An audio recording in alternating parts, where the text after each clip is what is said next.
Simple English mizo YouTube channel tang le Facebook page tang invite chibai vekule voina po hian ni tina kan man tang kai nge thei tur sap tong thatak tak the su kan sir ho le do na chuwang he video hi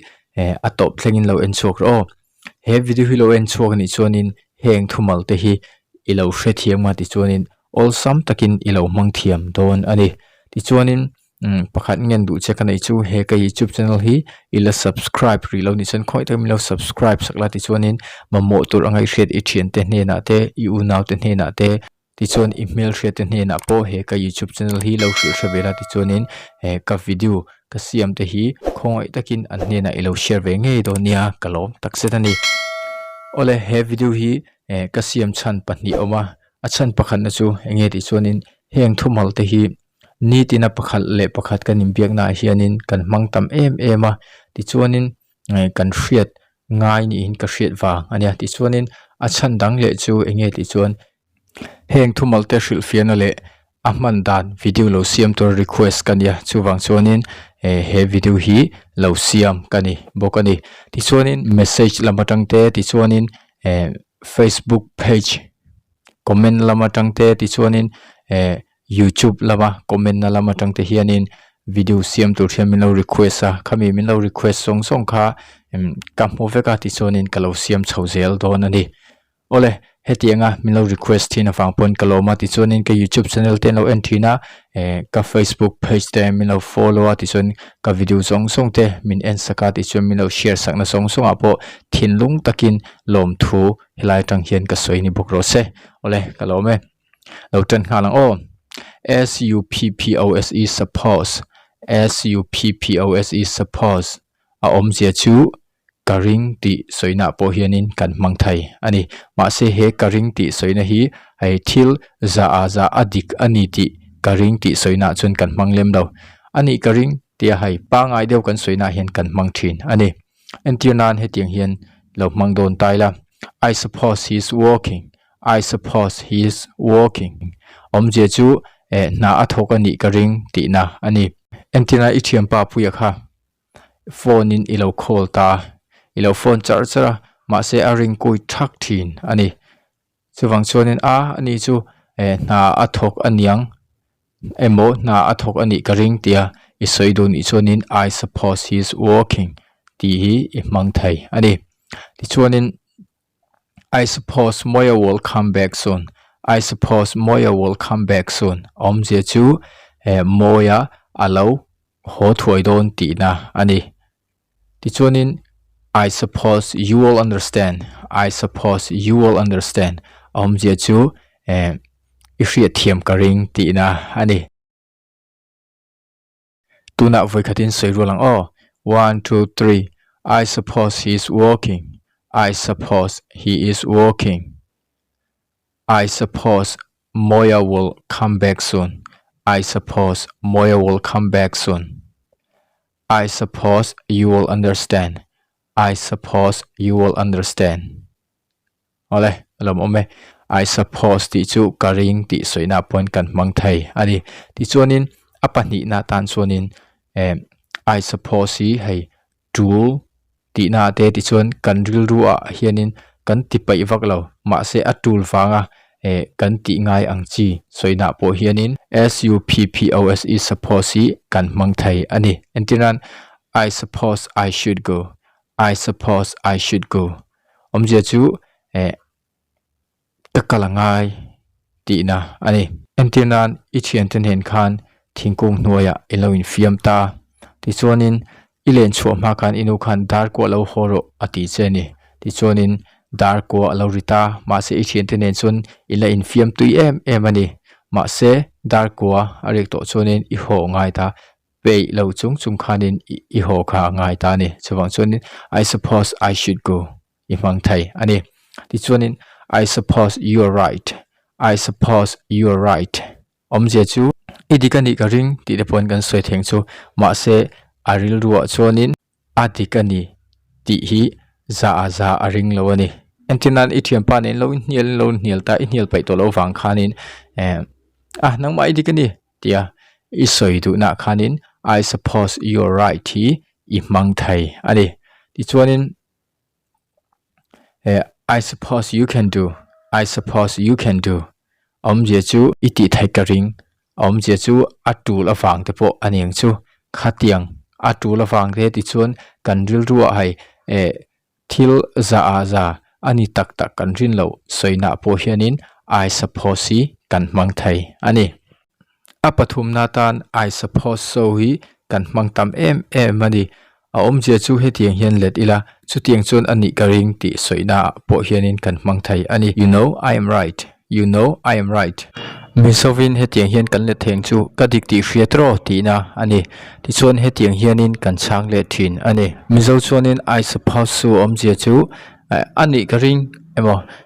idik ani ka ring ti soina ani ma se aril ro chuanin aring tak tak lo za aring tak tak lo ti kha hriat tur ani. You should take this job offer. You should take this job offer. Om je chu he na hi po mangai ti na ani ti chuanin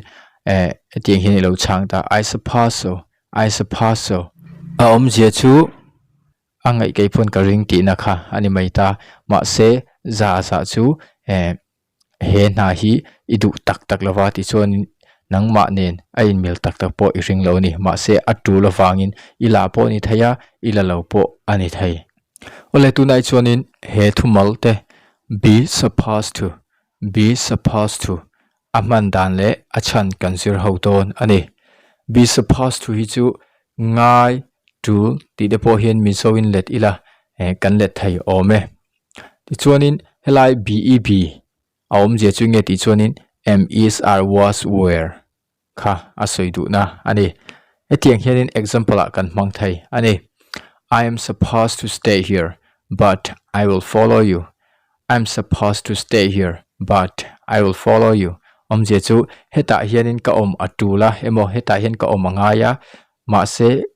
ka zuyang che ti na ani. Ti chuan you are supposed to keep that secret. You are supposed to keep that secret. Om je chu kha thuru kha ivong that angai nyo tu ma hril su o ti na ani.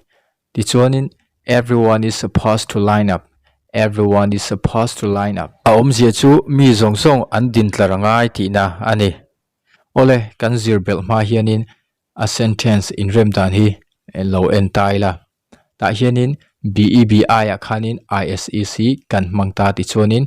supposed verb 3 alo kala ti chuanin to2 alo kala ti chuanin to2 nunga hianin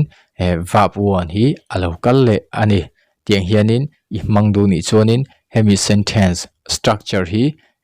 mangin ti chuanin nitin pakhle pakhalim piak na te I mang thai ani. Ole apani na tan hun kal to kan thil ti tur te ti chuanin hun kal to kan thil ti tur kan ti tak lo soina tan khanin hei hi kan mang thai ani. Ma se hei hi hun kal to ani wang hianin verb to be aya hianin was le were hi past tense kan mang tur ani. Ole he tiang hian sentence kan mang thai ni. I was supposed to go to Aizawl but I was sick. I was supposed to go to Aizawl but I was sick. Om je chu Aizawl ka kalangaya ka kalatula ma se kadam lo ti na ani. He sentence in asuitum chu enge di chuanin Aizawl kha local atuma ti chuanin ma se adam lo wang kha din akal le lo ti thu kha he sentence in akok ani. Ti chuanin you are supposed to come here but you are still at home. You are supposed to come here but you are still at home. Om je chu heta hianin I local turani emo heta hianin I local angai ma se ina ila om si ti na ani. Ka athil ti tur kha chu heta local ania ma se a local lo nge ti chun ina khan ala om ti na ani. Ti chuanin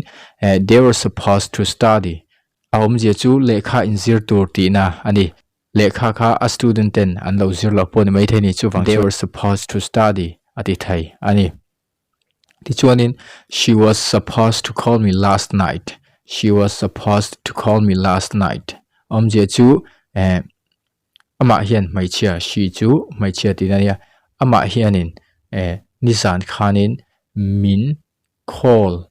tur ani emo min khol angai ani ti na ani kha ma se a khol ta lo ti na ani chu kan hre thiam emo hun kal to kan thil ti tur emo mi ten an thil ti tur soina khanin ma se an ti le lo thu soina khanin hei hi supposed to hi kan mang thai ani ti chuan apathum na tan rules kan ti mai zir tir tu ten emo ti chuanin doctorin emo ti chuanin kaini aya sang zo ka om kan how tu ten emo iti tur ani lo I ai tur ani lo tia soina an man thin na po hianin he thumal hi kan mang thai ani entianan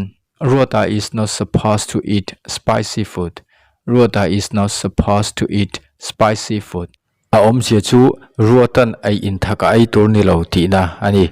doctorin a cho po ni mai thai ni chu wangin tur ani lo ti kan soidon chuanin b ti chon supposed to hi kan mang thai ani you are supposed to love each other. You are supposed to love each other. Om sia chu pakhat le pakhat in mangai turani tina ani ti chuanin I am not supposed to go out after 9 p.m. I am not supposed to go out after 9 p.m. Om je chu tlai lam dar ko nuwa chuan kawak chuak tur ani lo tina ani ti chuanin you are supposed to wear uniform every day. You are supposed to wear uniform every day. Om je chu neat in uniform I haturani tina ani kan how tu ten emo kan zir tir tu ten emo iti tur ani lo tia an soina khanin sap tonga kan le don chuanin be supposed to hi kan mang thai ani ti chuanin keima ni ngei pon khatianga iti tur ni lo tia kan soidon ni chuanin be supposed to hi kan mang tur ani kan mang thai bok ani ti chuan kan tun huna kan bai saina te kan lo ruam man te ti chuan kan tum na te khang ang khanin alo thleng lo ta chung alo thleng lo soina tan te ti chuanin chu tiang tur ani ti soina tan te hianin be supposed to hi kan mang thai ani entinan where have you been om je chu khoya ngei om ti na ani ti chuanin you are supposed to be at your home om je chu ina om tur iniasin ti na ani Liana is supposed to come but he is too busy. Liana is supposed to come but he is too busy. Om je chu Liana hi tan local turni sino ma se a boilu tuk ti na ani a boilu tuk wang khan a local thailo ti na ani om kan ti ang te poning chu ti chuan kan lo bai sai ang te kan lo ruam man ang te kan lo tum ang te thil a thleng lova ani turasin chuta chuan I om turasin chuta chuan I kal tursin I ai turasin ti soina khanin be supposed to hi kan mang tur ani ti chuanin atober apanga na tan anti an soi ti soinan hianin be supposed to hi kan mang thai ani entinan fella is supposed to be rich a om je chu fella chu a ho sa anti ti na ani ti chuanin buizawa is supposed to be ugly a om je chu buizawa chu a mel chi anti ti na ani ti chuanin I am supposed to be handsome om je chu kamel tha anti ti na ani ti chuanin you are supposed to be handsome om je chu nge ti chuanin comment na hianin achan I mizawin loziak ve donia heting hian han khai khom taila part 1 tan chuanin SUPPOS is suppose hi karing ti soina tan hianin kan mang thai ni ma se za chuan I ring chong lo hetia pangai taka kan in biak na karing ti soina tan hianin kan mang thai ani ti chuanin be supposed to hi hetiang kan soidu na hianin kan mang thai ani apakhan na tan chuanin thil atul emo angai ti kan soina hianin kan mang thai ani ti chuan apani na tan chuanin hun kal towa kan thil ti turte ti chuanin kan ti mak mo ang chi te pho kan ti tak lo soina khanin kan mang thaya ti chuan apathum na chuanin hemi rules kan ti mai dan iti tur ani lo ti soina hianin kan mang thaya ti chuanin kan bai seina angte thil tul kan ti angte kan tum angtea thil a thlen lo soina po khanin chutiang tur chu lom ti soina khanin be supposed to hi kan mang thai ni ti chuanin atober apanga na tan chuanin anti an soi ti soina po hianin be supposed to hi kan mang thai ani be supposed to hi hetiang hian sentence a i mang thai ani ama sabera chuanin beb hi enge a omzia enge soitum ti chuanin am is are was were ho kha ani subject azirin am is are was were hi imanga ti chuanin suppose hi chu thlak danglam angai lo ni ti chuanin to2 alokal lenga ti chuan to2 hnunga hianin verb 1 alokal nga ti chuanin beb thumal po hi imang thai ani he video hi top thlenga min en sakwang kalom takzen ni tha iti zong te nia ti chon ilo thlok pui ni chon khoi takin I thian tin hena he video hi lo share ve nge ro ti chon ka YouTube channel po subscribe kha thaingil suo naktuk video kan hule donia bye bye